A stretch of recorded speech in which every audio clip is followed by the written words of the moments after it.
prier. Dieu notre Père, c'est une grande bénédiction d'être dans ta présence. Oh Seigneur, où est-ce que nous pouvons trouver une telle joie? Le monde nous a déçus. Quand nous étions là-bas, il nous a fait croire qu'en vivant, nous trouverions la paix. En cherchant les femmes, en les multipliant, nous trouverions la paix. En cherchant les hommes, nous trouverions la paix. En se droguant, nous trouverions la paix.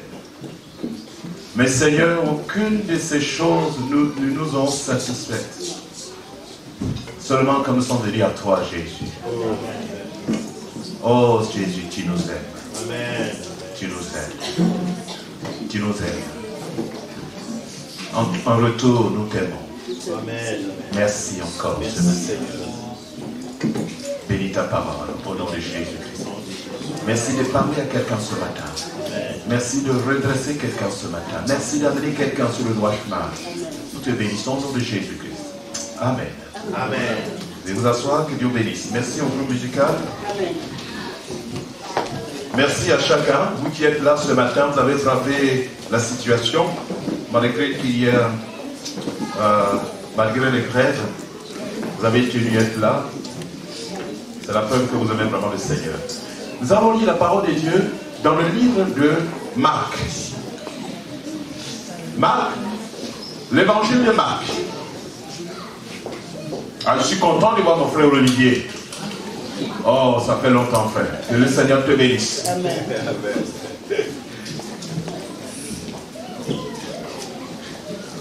Marc, chapitre 10. Nous attendons que...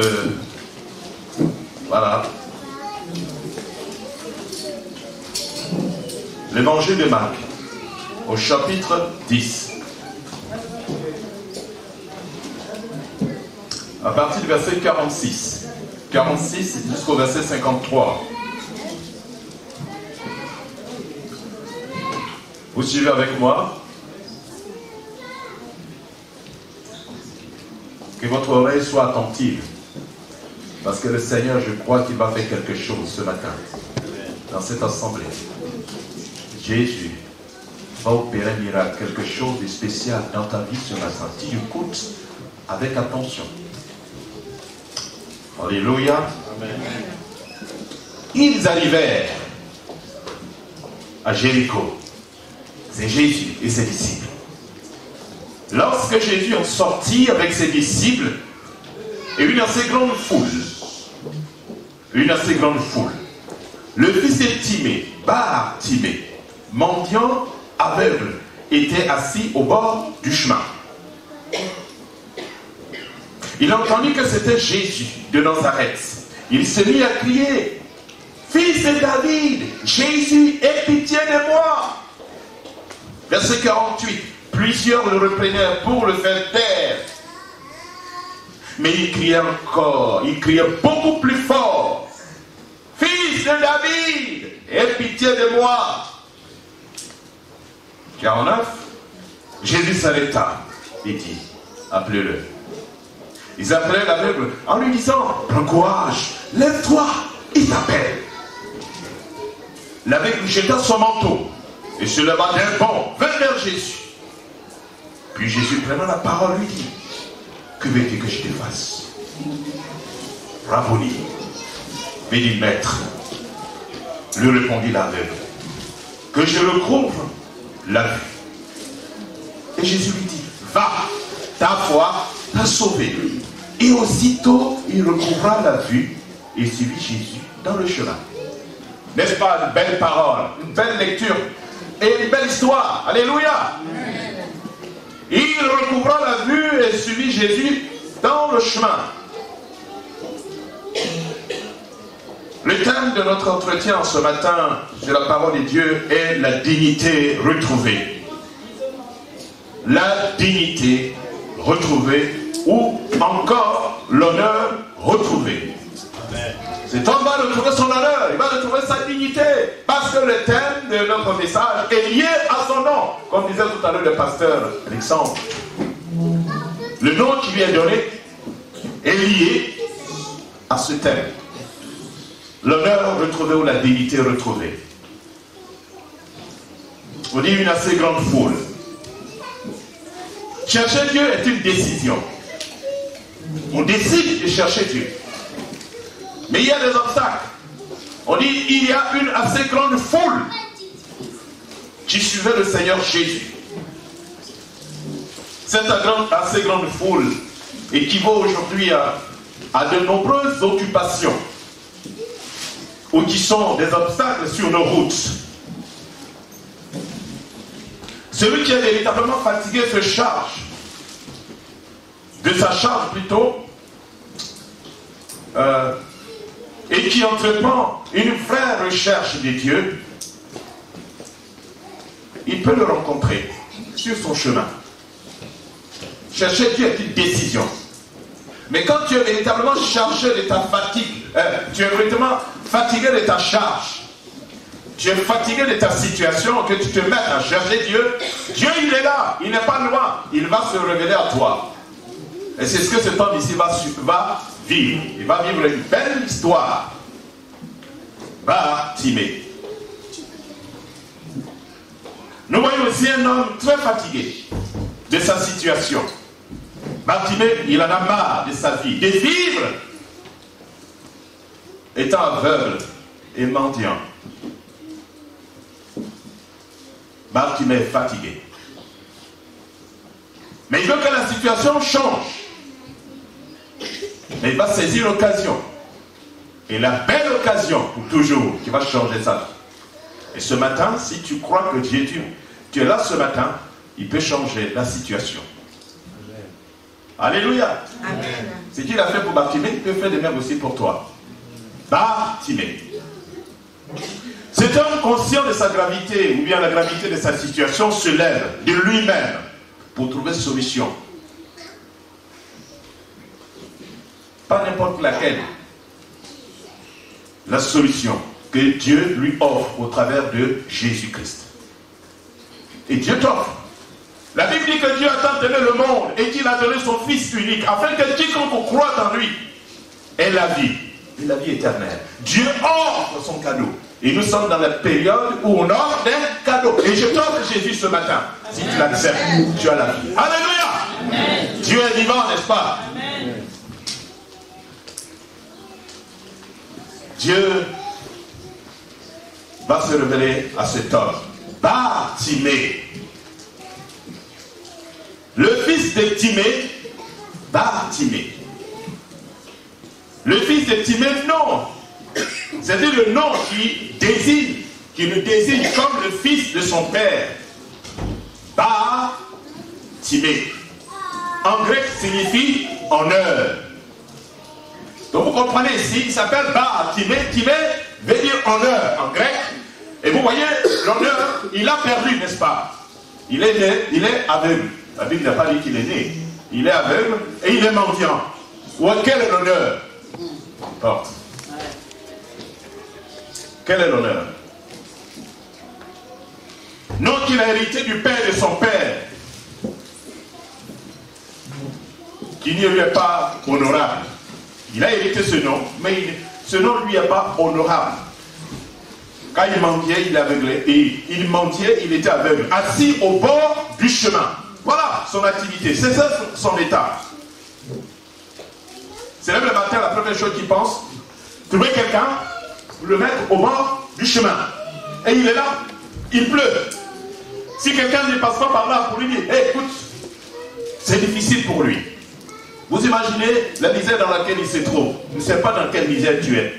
Je ne sais pas dans quelle situation que tu es. Mais je te promets ce matin, au nom de notre Seigneur Jésus, tu ouvres ton cœur comme Bartimée, le Seigneur va se manifester dans ta vie. Alléluia! Parce que Jésus est encore vivant de nos jours. Il n'est pas mort. On ne sait pas depuis combien de temps cet homme est dans sa situation. Ce qui est important, c'est la fin de sa situation.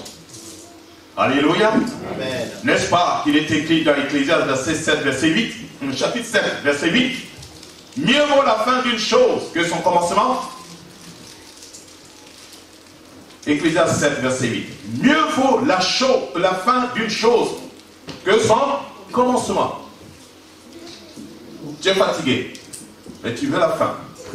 Jésus te propose la fin. Jésus te propose la fin de ta situation. Mendiant, aveugle, assis au bord du chemin. Une opportunité.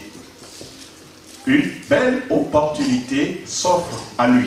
Comme ce matin, une très belle opportunité. Tu n'es pas ici ce matin par hasard. Quelqu'un t'a invité, tu es venu. Ou tu es venu de toi-même. Une belle opportunité que le Seigneur t'offre. Une belle opportunité pour Bartimée, parce que s'il la laisse passer, c'est fini. C'est fini. Vous imaginez, un aveugle, il est assis au bord du chemin. Je ne sais pas combien de temps. Et il entend que la solution passe sur son nez. Vous et moi, qu'allons-nous faire? Il va saisir cette opportunité. Saisis cette opportunité que Dieu t'offre. Parce qu'elle est unique. Parce que tu ne sais pas quand est-ce que tu vas quitter ce monde.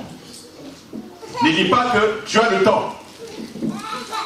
Comme j'ai rencontré un jour quelqu'un qui me dit, quand j'aurai 50 ans, c'est là que je vais commencer à chercher Dieu. Je le regardais, j'ai eu pitié dans mon cœur. Je dis, mon ami, tu ne sais pas ce qui t'attend avant les 50 ans. Tu ne sais pas. Mais saisis cette belle occasion. Ne la refuse pas. Saisis-la. Et maintenant. Avant qu'il ne soit trop tard. Oui, avant qu'il ne soit trop tard. Bartimée va saisir cette belle occasion. Parce qu'il sait que c'est Jésus qui est la solution à son problème. Il va la saisir. En verset 47.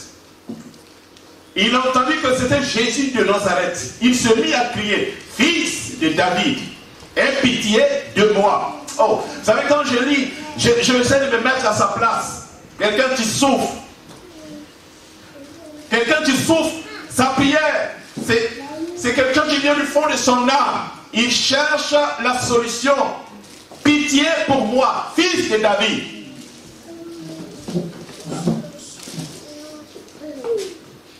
Fils de David.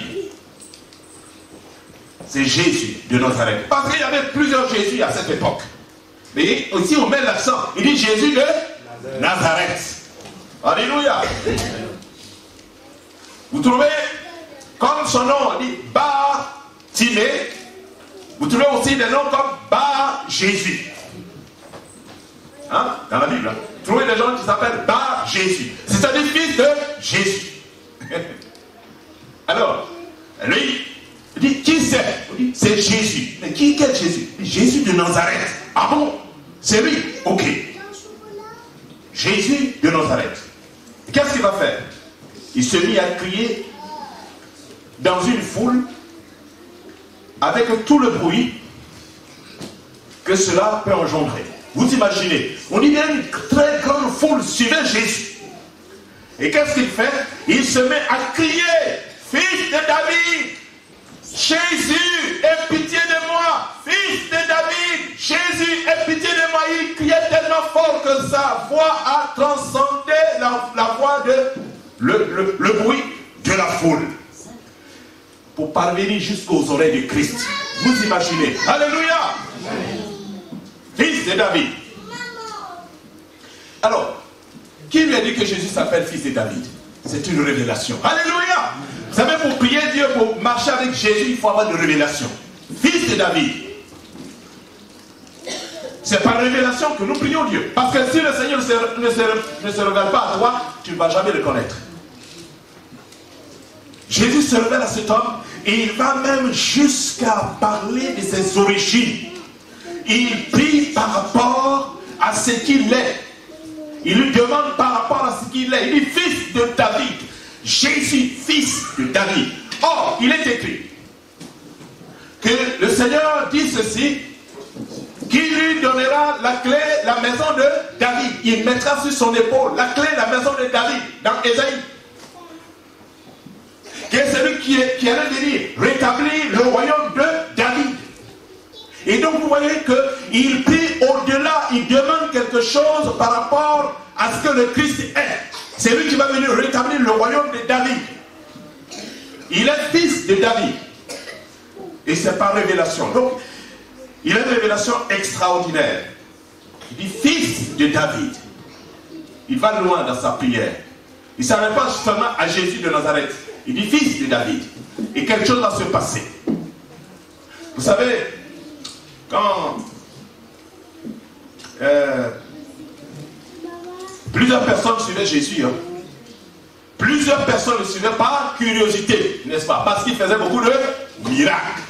Plusieurs le suivaient par curiosité. Et je suis sûr que parmi ceux qui le suivaient avec curiosité, d'autres avaient des situations, d'autres avaient des problèmes. Mais lui, Bartimée, il ne suit pas Jésus comme ça, hein, parce qu'il avait besoin de lui. Alléluia. Il avait besoin que Jésus fasse quelque chose dans sa vie. C'est-à-dire que on te force pour venir à l'église. Viens à l'église, on te force, on te tire même. Tu dis, ah, comme bon, on me tire, je vais aller quand même. Sinon, moi, les histoires de Jésus là, je n'ai pas le temps. Il faut que je dorme. On t'oblige à prier Dieu.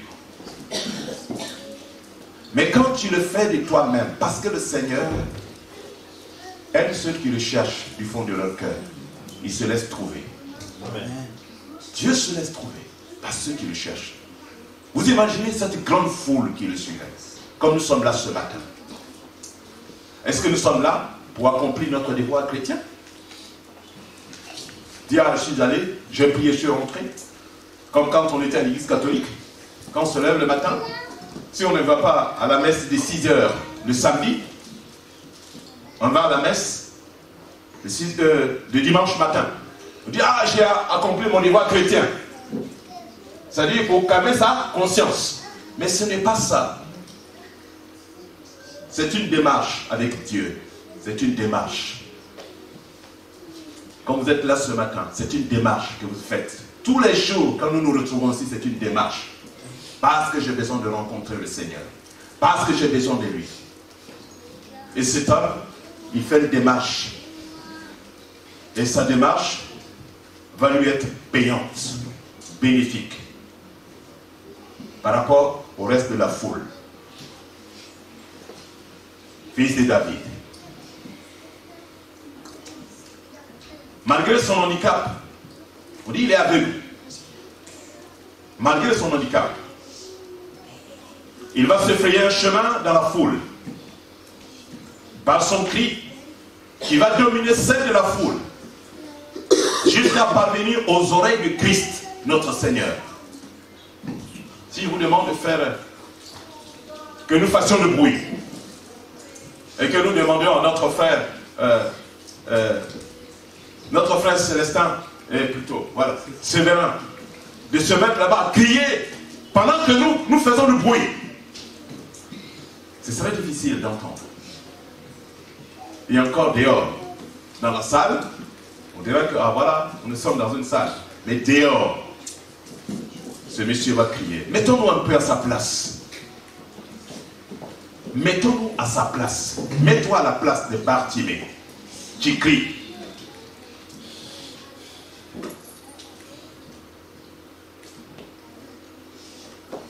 Mes amis, que rien ne vous empêche de chercher Dieu. Que personne. Il y a la foule qui veut l'empêcher. Que personne, ni ton père, ni ta mère, ni ton frère, ni toi-même, ne t'empêche de chercher Dieu. Ni les situations, ni la mort, ni même la vie ne t'empêche de chercher Dieu. Ni ton mari, ni ton enfant, ni ton père, ni ta mère, ni ta femme, que personne ne t'empêche de chercher Dieu. Amen. Personne. Personne. Parce que c'est personnel. Chercher Dieu pour toi-même. La foule est prête à l'empêcher. Oui, la foule lui dit, mais tais-toi. Mais toi comme ça, tu déranges le maître, tais-toi. Oh. Il n'est pas venu pour des gens comme toi. Alléluia. Mais Dieu regarde le cœur. Amen. Dieu regarde le cœur de cet homme. Dieu voit sa souffrance. Dieu veut intervenir dans sa vie. je ne sais pas, tu as crié plusieurs fois à l'Éternel. Tu as crié. Mais il y a une manière de crier. Il y a une manière de lui faire appel. Il ne faut pas crier comme les gens de la foule. Mais toi, tu cries et tu touches le cœur de Dieu. Cet homme, il crie et il va toucher le cœur de Dieu. Il va toucher le cœur du Seigneur Jésus-Christ. Et son cri va parvenir aux oreilles de Christ. Et c'est ça qui est intéressant. Son cri. Et crier du fond du cœur. Je disais tout à l'heure, il se fraya un chemin dans la foule par son cri qui va transcender le bruit de la foule jusqu'à parvenir aux oreilles de Christ. Le Seigneur, au verset 48, on dit bien, puis plusieurs le reprenaient pour le faire taire, car il criait beaucoup plus fort. Fils de David, aie pitié de moi. Je disais tout à l'heure que personne ne t'empêche d'atteindre ton but. Personne. Parce que tu es la seule à connaître ce que tu souffres. Tu es la seule à connaître ce que tu traverses. Personne. Que personne ne t'empêche, mon frère et ma soeur. Vous voyez ici, la foule va empêcher cet homme d'atteindre son but, d'atteindre sa destinée, de recevoir sa guérison, sa délivrance. La foule le reprenait pour le faire taire. Mais comme il sait que Jésus est la solution à son problème, qu'est-ce qu'il va faire? Mets le volume. Je m'en fous des autres. Moi, l'essentiel est que Jésus m'entende. Alléluia. Amen. Vous voyez, souvent, on prie Dieu par rapport aux autres. On vient à l'église par rapport aux autres. On cherche Dieu par rapport aux autres. Mais non, non. Non. J'ai dit souvent à ma femme, toi tu ne m'as pas m'empêcher de prier Dieu. Et ma femme me dit, moi aussi, je ne vais pas l'empêcher de prier Dieu. Ni les enfants. Parce que je vais atteindre mon but. Alléluia. Et cet homme ici, la foule le reprenait pour le faire taire. Combien de fois vous êtes tués? Il dit, à cause de lui, je ne vais pas aller à l'église. À cause de lui, je ne vais pas prier. À cause de lui, je ne vais pas faire ceci. À cause... Mais écoute, c'est que tu n'as pas compris. À cause de tel, à cause de tel, à cause de tel, à cause de tel, je ne vais pas. Mon frère, c'est que tu n'as rien compris. C'est que tu n'es pas chargé. C'est que tu n'es pas fatigué. Si tu es fatigué de ta charge, comme ce monsieur ici, monsieur Bartimée, si tu es fatigué de ta charge, personne ne peut t'empêcher d'atteindre ton but.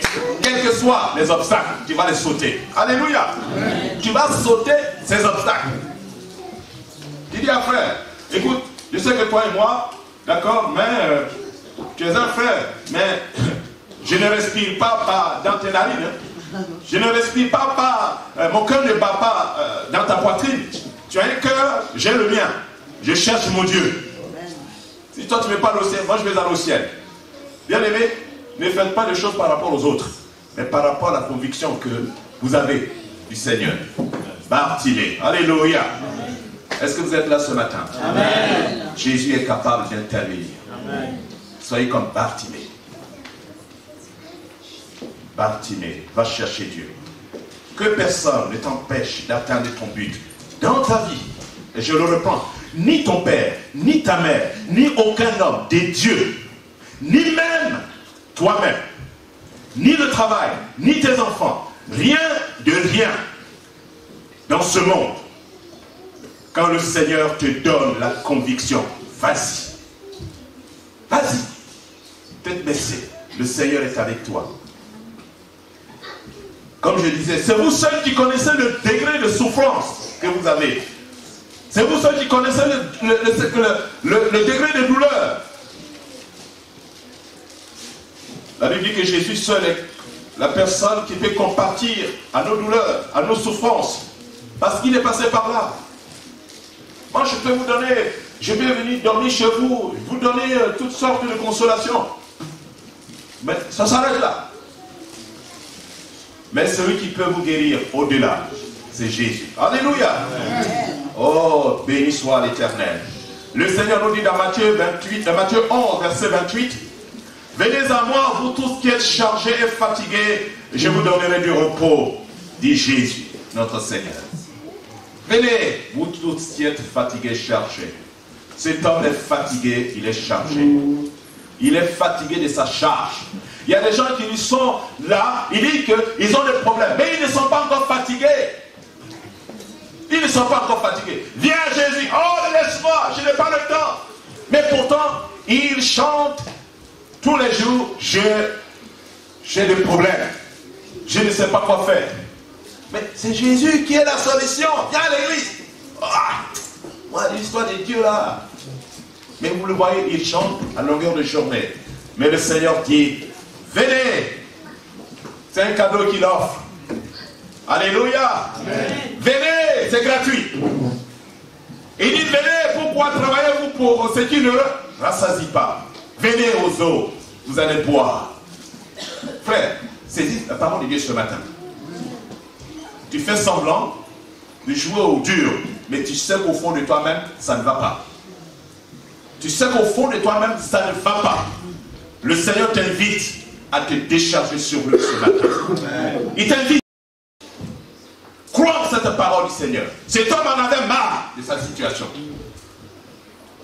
Chaque fois qu'on parlait de lui, ou parfois, chaque fois qu'on parlait, quelqu'un veut aller dans la rue, on dit, bien, tu te rappelles, il y a un monsieur, il y a un aveugle qui est juste à côté de la rue, là. Oui. Donc, il est devenu un panneau indicateur. À cause de sa souffrance, à cause de ses problèmes, à cause de son handicap. Dieu connaît ton handicap. L'handicap qui est au fond de ton cœur. Ton cœur a été blessé. C'est un handicap. Tes sentiments ont été blessés. Ce sont des handicaps. Ton âme a été blessée. C'est un handicap. Mais Jésus veut guérir ton cœur. Jésus veut guérir ton âme. Jésus veut guérir ton esprit. Jésus veut guérir tes émotions. Il veut guérir tes sentiments. Il veut guérir ton être. Mais laisse-lui l'occasion de le faire. Si tu lui laisses l'occasion, il va le faire. Alléluia. Et je le crois ce matin. Le Seigneur va te guérir. Il va renouveler. Le Seigneur va te restaurer. Parce qu'il a fait la promesse que celui qui s'approche de lui, il se laisse découvrir. Alors, Bartimée. Regardez bien au verset 49. Oh, alléluia. Jésus s'arrête. Jésus s'arrête. Il va s'arrêter pour qui? Pas pour la foule, hein? Pour un seul. Il ne s'arrête pas pour la foule, mais pour un seul. Et qui? Monsieur Bartimée. Je disais que ce monsieur, il a perdu son honneur. Il a perdu sa dignité liée à son nom. À cause de son handicap. Il a perdu l'honneur qui est attaché à son nom. Il l'a perdu. Mais il va le retrouver. Parce qu'il est en train de faire une démarche auprès de Jésus. Tu as perdu ton honneur. Hein? Ton honneur a été bafoué. Tu as été déçu dans un mariage. Les hommes ils ont jeté ton honneur par terre. Et tu es blessé au fond de toi-même. Mais avec Jésus, tu peux retrouver ton honneur. Alors, Bartimée, Jésus va s'arrêter. Et il dit quoi? Prends courage. Qu'est-ce qu'il fait? Prends courage. Il t'appelle. Oh, alléluia. Prends courage. Il court vers sa destinée. Il est en train d'aller vers sa destinée. Il est en train d'aller vers quelque chose qui va changer sa vie pour toujours. Vers sa destinée. Il est en train de courir vers une porte. Une porte de sortie de sa situation. Mais c'est là ce matin. Le Seigneur veut que tu viennes à lui pour que ton problème soit résolu. Et si tu as la foi, comme Bartimée, le Seigneur va ouvrir la porte et tu vas t'en sortir. Tu te sens dans une sorte de case. Tu te sens dans une sorte de labyrinthe. Tu n'arrives pas à t'en sortir. Comme ce petit rat qu'on met dans un truc qui tourne, il croit qu'il est en train de marcher. Il ne tourne, il ne marche pas, il tourne seulement. Les histoires. Comment on appelle cet animal déjà?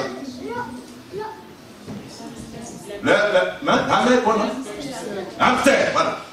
L'hamster, il est là, tu crois que... Non, mais il est en train de tourner en rond. Le Seigneur appelle Bartimée. Quelle grâce! Quelle grâce que Jésus t'appelle. Vous ne trouvez pas que c'est beau?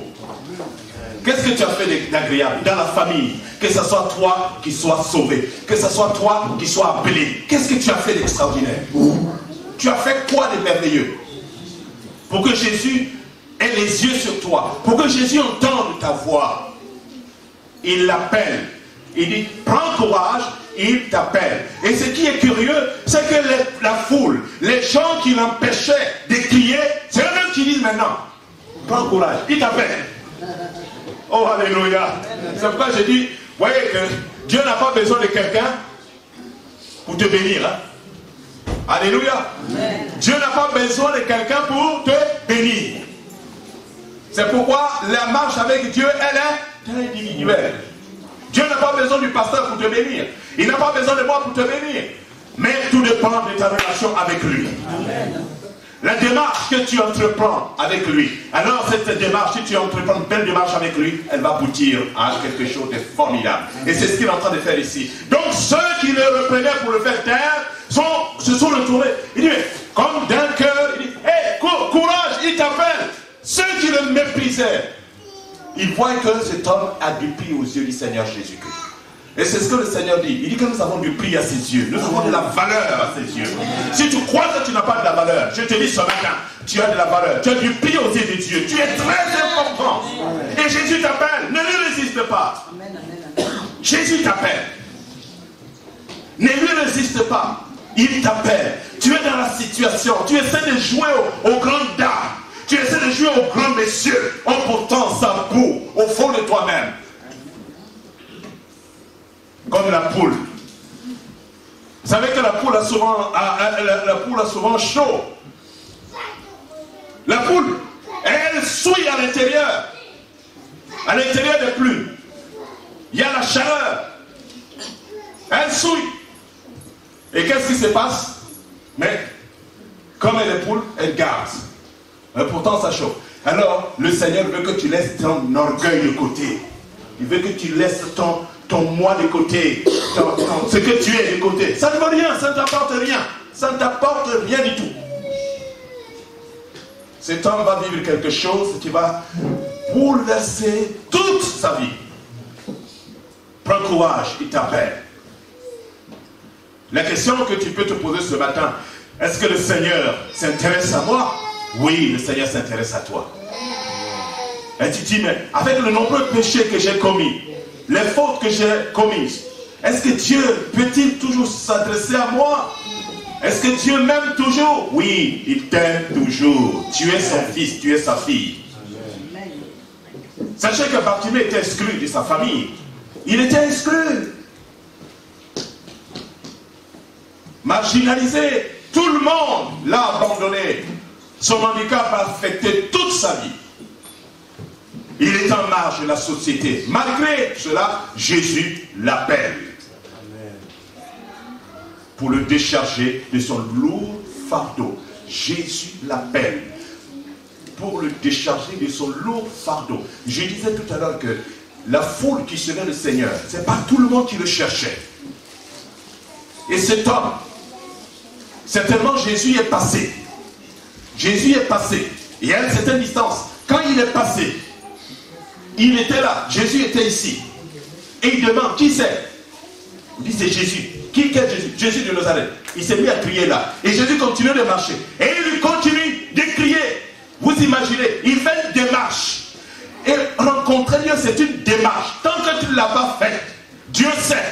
Dieu sait que tu as besoin de... Dieu sait que tu as des problèmes. Dieu sait que ça ne va pas. Dieu sait que tu es malade. Dieu sait que ta situation te pourrit la vie. Mais le Seigneur te lance. Il te lance la perche. Saisis-la. Saisis-la. Cet homme s'est mis à crier. Dieu sait. Mais Jésus, quand il passait, Jésus, il est en mission. Jésus transcende le temps et l'espace. Il pouvait venir, avec nous. Est-ce que tu veux que je te guérisse? Non. Jésus sait. Quand il a dépassé, il sait que cet homme-là, il est aveugle. Mais qu'est-ce qu'il va faire? Il laisse Parce que Jésus te demande toi-même de faire ta propre démarche. Viens vers lui. Quand tu fais la démarche et qu'on t'offre, tu apprécies. Alléluia. Mais quelque chose que tu n'as pas, pour laquelle tu n'as pas souffert, on te l'offre, tu ne vois pas sa valeur. Tu ne vois pas sa valeur. Et c'est pourquoi Dieu ne peut pas te donner quelque chose dont toi-même tu n'as pas souffert. On te donne un bon. Oh. Mais cet homme ici, il va faire une démarche, il va souffrir. La foule, l'obstacle, il crie fort. Jésus attend que toi-même tu fasses la démarche. Toi-même. Toi-même. Mais on est là, on dit, on te supplie, viens prier. Ah, Jésus, moi, l'église là, moi, c'est pas mon problème. Oh, ça ne va pas. Exclu de la société. Ce qui l'empêchait d'atteindre sa destinée, les voilà l'encourager et lui dire, prends courage, il t'appelle. Comme je disais tout à l'heure, Dieu n'a pas besoin de l'avis de quelqu'un avant de te bénir. Dieu n'a pas besoin de mon avis. Jamais. Dieu ne va pas consulter que, est-ce que celui-là, hein, est-ce que je dois le bénir sévèrement? Non, Dieu n'a pas besoin. Il est souverain, il fait ce qu'il veut. Mais pour ceux qui le cherchent, au verset 50. L'aveugle jeta son manteau et se leva d'un bond vers Jésus. Oh, alléluia! Il court vers sa destinée. Bartimée va courir vers sa destinée parce que la porte est ouverte. Alléluia! Il va laisser tomber son manteau. Vous savez, dans la Bible, le manteau ou bien le vêtement, signe de quoi? Signe d'identité. Signe d'identité. Il va laisser ce qui le qualifie. Il va laisser tomber son manteau. Il va courir. Il laisse tomber son manteau, c'est dit qu'il est lu. Cours. Jésus t'appelle. Signe d'identité dans la Bible, le vêtement. Comme je disais tout à l'heure, laisse ton orgueil de côté, qui est comme un manteau pour toi, ton identité. Et tu te bases sur ça. Moi comme ça. Ça t'apporte quoi? Rien. Rien. Au contraire, des problèmes.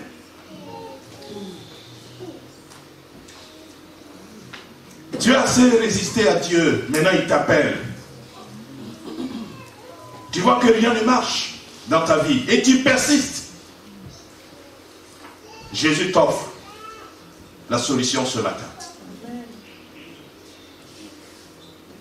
Tu as tout tenté, mais rien ne va. Ce matin, comme Bartimée, laisse tout tomber et dis à Jésus, aie pitié de moi, sauve-moi, délivre-moi, fils de David. Aie pitié, pitié pour moi. Il implore la pitié de Dieu. Il demande pardon à Dieu. Mais les gens qui viennent au Seigneur, ils se justifient. Dis, Seigneur, toi-même, tu sais, je suis un bon, je n'écrase même pas une mouche, mais une fourmi qui marche par terre, je ne peux même pas l'écraser. Il dit que je ne fais du mal à personne. Mais c'est faux. Tu es menteur.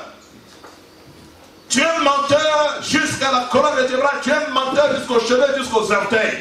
Tu es menteur. La Bible dit que tous ont péché et sont privés de la gloire de Dieu. À moins que tu ne sois pas né d'Adam et Ève. Si tu es né d'Adam et Ève, tu es menteur, tu es pécheur, comme moi. Jésus m'a fait grâce. Il nous a fait grâce. Alléluia. Amen. Alors si tu viens de la planète Mars, là c'est autre chose. Mais si tu es né d'Adam et Ève, tous ont péché et sont privés de la gloire de Dieu. Tous. Pas un seul. Tous ont péché. Mais je ne suis pas là pour te condamner, pour t'encourager à saisir la main de Christ. Amen. Jésus passe ce matin. Amen. Jésus passe. Saisis l'occasion. Dis, Seigneur, j'en ai marre. Je suis fatigué. Et crie à lui, du fond de ton cœur. Seigneur, je te supplie, pendant que je suis en train de parler, si tu parles à Jésus au fond de ton cœur, parce que le Seigneur, il veut que tu lui parles du fond de ton cœur, comme cet homme, il a parlé à Jésus du fond de son cœur, il n'a pas crié comme un spectateur, il n'est pas, c'est pas un curieux, il avait besoin de Jésus-Christ. Et le Seigneur s'est manifesté. Et alors, comprenez qu'au verset 50, l'aveugle, il a jeté son manteau. Comme je disais tout à l'heure, signe de quoi? Signe d'identité. Il laisse son identité. Il court vers une nouvelle identité, qui est Jésus. Parce que la véritable identité, c'est le Christ. Et c'est ça la conversion. La conversion, nous quittons notre ancienne identité. Voilà pourquoi il est écrit que celui qui est en Christ, il devient une nouvelle créature. Les choses anciennes sont passées. Et Jésus devient notre véritable identité. Amen. Pourquoi? Parce que nous sommes citoyens du ciel. Or, pour être citoyen du ciel, il faut avoir une identité, une carte d'identité. Pour être citoyen français, il faut avoir une carte d'identité. Et quand tu es citoyen français plutôt, tu as la carte d'identité, tu as le passeport. Et la même chose, quand tu crois en Jésus-Christ, Dieu te donne ta véritable identité. Ta véritable identité. Et donc cet homme court vers sa véritable identité, sinon vers sa destinée. Il va finir avec la mendicité, il va finir avec la cécité, il va finir avec son handicap. Il court, il marche vers Jésus. Au verset 51, Jésus prenant la parole, lui dit, que veux-tu que je te fasse? Rabouni, lui répondit l'aveugle, que je retrouve la vue. Rabouni veut dire maître, maître. Comment il a su que Jésus est maître? Comment Jésus a su que Jésus, il est maître sur sa cécité, sur son handicap, sur sa situation? Oh, cet homme, c'est un homme formidable. Il cherche Dieu avec humilité. Il cherche Dieu avec un cœur sincère. Jésus, fils de David. Vous rappelez-vous? Il dit Jésus, qui de Nazareth. Quoi encore? Il va aller même fouiller dans les registres. Et il dit, fils de David, pitié pour moi. Parce que Jésus, il est celui qui est venu pardonner le péché de l'homme. Pitié pour moi. Il supplie le Seigneur. Et après, maître, que je recouvre la vie. Maître. Jésus, Dieu est le maître de tout. Dieu est au-dessus de tout. Et toutes choses se soumettent à toi. Dieu est le maître. Que je recouvre la vue. Je te supplie. C'est tout ce que je demande. Oh. Alors, voyez ce que le Seigneur veut lui dire. Comme je disais tantôt, le Seigneur lui dit, qu'est-ce que tu veux? Il y a des gens qui disent, Dieu sait tout haut, je suis à l'église. On dit, prie. Le Seigneur sait. Oui, le Seigneur sait, mais il veut que tu le lui dises. Alléluia. Il veut que tu le lui dises. Et comme je disais tout à l'heure, que le Seigneur veut t'associer au miracle. Parce que si tu l'offres, tu ne verras pas la valeur. Et il te pose la question, est-ce que tu veux? Vous savez, il y a des gens qui leur donnent à manger. Ils disent, est-ce que moi je t'ai demandé à manger? Est-ce que je t'ai dit que j'ai faim? Mais je ne t'ai pas dit que j'ai faim. Ouais, en voulant faire le bien, ça retourne contre toi. Et Jésus respecte ta volonté. Il respecte ton opinion. Il respecte ton avis. Il ne va pas t'imposer. Il ne va pas te dire, ah, je vais te guérir. Tant que toi-même n'as pas fait la démarche. Parce que si tu es guéri, tu vas aller où? Tu vas aller encore dans les bois de nuit. Il t'est guéri, tu vas aller où? Tu vas aller encore tu vas aller faire des bêtises. Tu ne verras pas la valeur. Mais quand il te dit, toi-même, est-ce que tu veux te guérir? Tu dis, oui Seigneur, guéris-moi. Et quand il te guérit, à qui tu vas rendre honneur? C'est lui. Tu vas lui dire merci. Oh, s'il te guérit, sans que toi-même, sans qu'il t'ait posé la question. Alors, tu diras, mais ce n'est pas mes propres forces. Parce que je sais bien faire du sport, c'est pourquoi je suis en bonne santé. Mon médecin, il veille sur moi. Pour ça, il m'a prescrit des bons médicaments. Je suis en bonne santé, je suis ceci. Tu ne verras pas la valeur. Je te pose la question ce matin, est-ce que tu veux? La grâce est disponible. Est-ce que tu la veux? Est-ce que tu la veux? Soyons fous comme nous l'a dit pasteur Ferdinand il y a quelques semaines. Acceptons. Est-ce que tu veux? Tu ne veux pas? Il ne te force pas. Il ne te force pas. Vous verrez dans la Bible, le Seigneur a plusieurs fois posé des questions. Est-ce que tu veux? Oui, Seigneur, je veux. Et cet homme, qu'est-ce qu'il va répondre au Christ, notre Seigneur? Jésus offre son cadeau en accord avec la personne. Il la reçoit.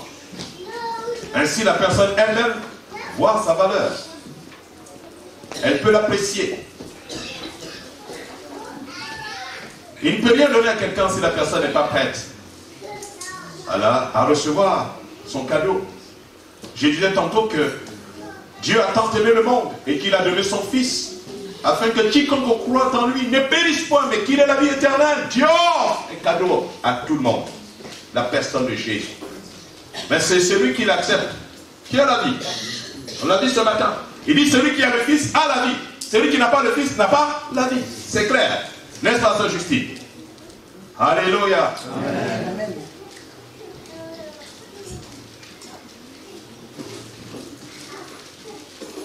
Est-ce que tu es prêt ce matin à recevoir? Le Seigneur te dit, qu'est-ce que tu veux? Et vous voyez ce qui est intéressant au verset 52. Jésus lui dit, va, ta foi t'a... Vous avez compris? Il dit, ta foi t'a sauvé. Il n'a pas dit, ma foi à moi t'a sauvé. Il dit, ta foi t'a sauvé. La foi est une ferme assurance des choses qu'on espère, une démonstration de celles qu'on ne voit pas. Donc cet homme, il a cru.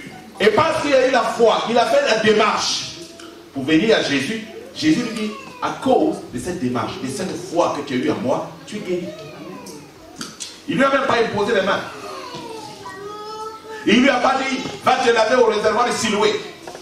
Il ne lui a pas dit, va faire telle chose, telle chose, telle chose. Non, il dit, ta foi t'a sauvé. Ta foi t'a sauvé. Oh, j'ai intitulé là, il a gagné double. Le monsieur, il a gagné double. Bartimée a gagné double. Non seulement il a été guéri, mais il a la vie éternelle. Vous comprenez?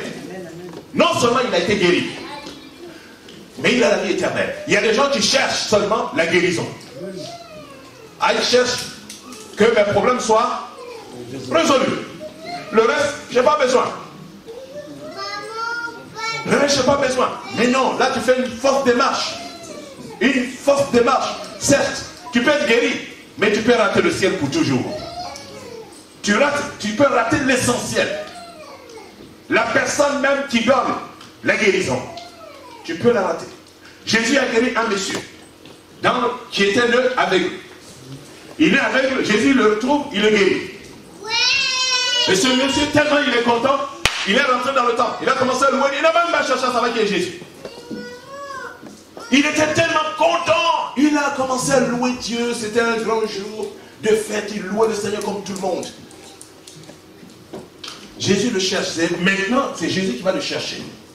Allez, mon ami. Ah, mon ami, mais tu as été guéri, non? Tu sais qui t'a guéri? Il dit, mais je ne sais pas. Il dit, c'est moi, le Fils de Dieu. Évidemment. Alléluia. Sa vision change désormais. Et il a cru en Jésus-Christ. Donc quand Dieu te guérit, Dieu résout ton problème. Ce n'est pas seulement que tu puisses hériter le ciel. Ce n'est pas seulement que tu sois bien dans ton fauteuil. Tu es pépère, tu dors, tu manges. Oh, Jésus m'a guéri. Fini. Non, c'est pas ça que le Seigneur cherche. Parce que tu es très important. Dieu ne fait de toi son disciple. Amen. Dieu ne fait de toi un citoyen du royaume. Amen. Voilà pourquoi il opère le miracle dans ta vie. Cherche-le. Si tu le cherches, Seigneur, j'ai besoin de toi. Vous allez voir, il va te guérir. Il va te guérir. Vous voyez, le Seigneur lui offre aussi le salut. Il dit, ta foi t'a sauvé. Le Seigneur lui offre le salut parce qu'il avait besoin du salut. Il a cherché Jésus. Et cette démarche, double sens. La guérison, la vie éternelle. Et le Seigneur lui dit, ta foi t'a sauvé. Et au verset 53, qu'est-ce qu'il dit? Et là, aussitôt, il recouvra la vue. Et qu'est-ce qu'il a fait par la suite? Vous voyez la suite de la phrase? Il a suivi Jésus. Il suivit Jésus. Amen. Est-ce que tu es prêt à suivre Jésus? Amen. Si tu es prêt à suivre Jésus, la guérison va suivre. Si tu es prêt à suivre Jésus, la bénédiction va suivre. La solution à tes problèmes vont suivre. Mais ce que Dieu veut de toi, c'est que tu sois sauvé. C'est ça qui est important. Jésus est venu pour sauver ceux qui sont perdus. Alors si tu te crois perdu comme Bartimée, qui a cherché le Seigneur Jésus, non seulement il a été guéri, mais il a suivi Jésus. Il est devenu disciple de Jésus, sur le champ. Oh, n'est-ce pas que c'est merveilleux? C'est ce que le Seigneur veut faire de toi. Es-tu prêt ce matin à retrouver ton honneur? Es-tu prêt ce matin à retrouver ta dignité? Jésus a besoin de toi. Bartimée, il a fait la démarche. Et Jésus s'est révélé à lui. Il lui a donné la vie pour toujours. Y a-t-il quelqu'un ce matin qui veut faire une démarche comme Bartimée? Si tu es là ce matin, tu veux faire une démarche comme Bartimée. Nous allons prier pour toi.